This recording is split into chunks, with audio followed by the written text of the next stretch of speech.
Me da la impresión, tras la lectura del libro, que no es para cualquier tipo de lectores. Desde tu perspectiva, ¿qué tipo de lector busca encontrar este libro? Cuando lo escribí, yo más bien pensaba en hacer una correspondencia, ¿no? Piensa en las categorías de porno, ¿no? Que hay, o sea, seguro hay gente que le encanta ver enanos, mujeres embarazadas, o sea, las cosas más horripilantes que existen, monstruosas, y que tú dijeras, de verdad, pies hinchados, no lo sé.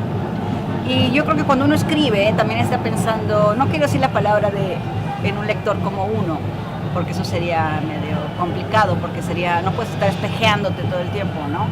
Pero al menos que hubiera como estos resquicios de comprensión y de saber de qué está hablando el otro, ¿no? O sea, piensa en cuando tú lees algo que te conmueve mucho, piensa en un poeta que sufrió, en una poeta que sufrió mucho, en un poeta que sufrió mucho, y tú dices, ay, me identifico, a pesar de que no tuviste la vida que ese personaje tuvo, ¿no?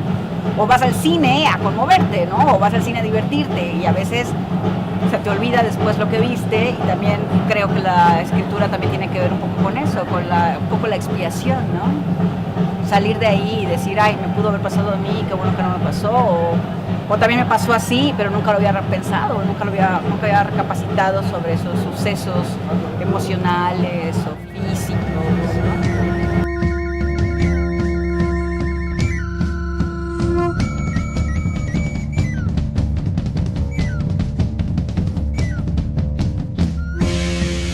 ¿Cómo definirías el concepto de crónicas mala leche?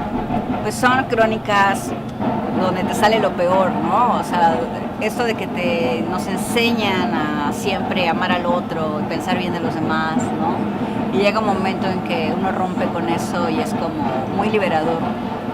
Y dices a la mierda y dices lo que en realidad piensas, y eso es muy peligroso. Porque a menos que quieras tener una vejez con dos amigos que te soporten, es muy difícil decirle a la gente lo que en realidad piensas, ¿no? Entonces, decía una amiga mía que uno padece de sincericidio. O sea, tú no puedes andar de sincericida por todos lados porque hay que tener un filtro, ¿no? Hay una cosa llamada civilización que nos obliga a contenernos y no decir lo que en realidad pensamos, sentimos. Y todo el tiempo es contención, contención, contención. Eso nos obliga a estar la convivencia con los demás, ¿eh? Entonces llega un momento en que esa contención se rompe. No sabría decirte qué opera, digamos, que creo que Freud tiene este término de acting out y working through, ¿no? Entonces es como un día de repente te rompes, que espero que no les pase, pero supongo que llega a pasar, y de repente dices, ya, no me importa lo que piense fulana, pero estoy hasta la madre de esta situación, o llegué a una situación límite, y es muy liberador. Lo que te puedo decir es como, descansas, ¿no? Estaba pensando mira, hay un ensayista inglés que se llama Samuel Johnson, del siglo XIX, que son mis favoritos. Y él dice que lo mejor que puede hacer, él se reúne con 2 o 3 personas para comer y hablan mal de sus amigos. Y él decía, el mejor alimento que puede haber son los demás, ¿no? Imagínate comer a alguien, o sea, comer no significa como esta parte sensual o erótica. Él decía, comer a alguien es hablar mal de esa persona y dejarlo como en los huesos, como si fuera un esqueleto de pescado en el plato, ¿no? Entonces eso me parece muy divertido. Claro, no habla muy bien de las personas, confesarlo, ¿no? Pero yo creo que también forma parte inherente de pues el ser, ¿no? No todo el tiempo podemos ser buenos, ni pensar en todas cosas bonitas, ni estar en este arco iris de Hello Kitty, pensando la única manera que tenemos es amar a los demás, y amar al otro, y entregarse y ser feliz, porque eso yo creo que es muchísimo más desgastante y acaba limando mucho a las personas, ¿no? Con las intenciones, con la vida cotidiana. Piensa que estás casado 20 años y que nunca le dijiste a tu mujer lo que en realidad pensabas de ella y lo que en realidad te molestaba. Lo único que vas a hacer es crear una relación a largo plazo muy neurótica, de mucha contención y de mucho meter la basura abajo del tapete, como se dice, ¿no? Bueno, entonces eso es el ejercicio de la crónica mala leche. ¿Has recibido recriminaciones por parte de tus lectores? No, pero estarán por llegar. Yo sí tengo un texto ahí que lo hice con una amiga, bueno, contra una amiga, es el con y contra, y es la historia muy simpática porque yo hablo de cosas que en realidad de gente que sí conozco, obviamente que son cercanas, y ella sí me dijo, cuando publiqué el texto en esta página de internet, ella me dijo, entiendo que estés enojada, tienes todo el derecho a estarlo, y la escritura es tu manera de lidiar con eso, ¿no? Pero no te preocupes, te perdono. Entonces, si yo así como de, bueno, pero no me importaba que me perdonaras, a mí me importaba sacar lo que había pasado en ese momento, ¿no? Y la escritura también es un poco eso, mira, hay un texto ahí que no estoy muy orgullosa, porque es un texto muy duro, contra una persona, contra un suceso que ocasionó una persona, y de repente decía yo, ay, no quiero que lo lea, ¿no? Pero yo sabía que tenía que escribirlo. Si tú no lo escribes, es como si algo se te quedara en la piel, ¿no? Entonces es como si te mordieras el veneno y lo escupes. Y la escritura es un poco eso. No siempre, o sea, no siempre va a pasar que el escritor tenga siempre veneno. No siempre pasa, ¿no? Seguro hay escritores amorosos y dulces y lo único que hacen es transmitir el amor, ¿no? La felicidad o lo que sea, ¿no? O Paulo Coelho, no lo sé, lo que tú pon un nombre. Y que hagan en lugar de literatura sermones. Y eso está bien. Hay gente que compra sermones, ¿no? Disfrazados de autoayuda, manuales. Pero también es importante pensar mal. A mí me parece importante rescatar el ejercicio de pensar mal. No actuar mal, porque eso ya nos lleva a otra instancia, ¿no? Digamos que hay que contenerse del homicidio y hay que contenerse de ser un criminal, de preferencia, ¿no? En tiempos actuales, ¿hay censura de lo políticamente incorrecto en la literatura? Sí, claro.